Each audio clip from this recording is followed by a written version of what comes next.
Hey everybody, and welcome to STN Crash Courses. Today's topic is how to record good NAT sounds on your phone. Now, with some of our previous videos, we've shown that phone audio can actually be really strong. But NAT sounds actually strengthen an audio package better than maybe anything else. So the first thing that you want to do is make sure whatever space you're in, you record an ambient track, which means you stand back and hit record and just record the room tone for about 1 to 5 minutes, depending on the length of your piece. Then when you record NAT sounds, you want to get the mic as absolutely close to those NAT sounds as possible without overdriving. You may have to take a few tries for each one of these.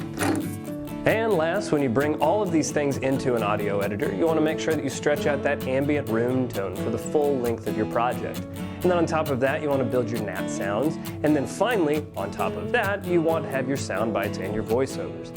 Now, if the NAT sounds actually still sound too abrupt, you want to make sure that you adjust the volume of those sounds and also apply a crossfade to the beginning and the end of each one of those NAT sounds so it gradually fades in and out of the ambient room tone. So I hope that you're able to use your phone the next time you want to build a dynamic and engaging soundscape for your podcast.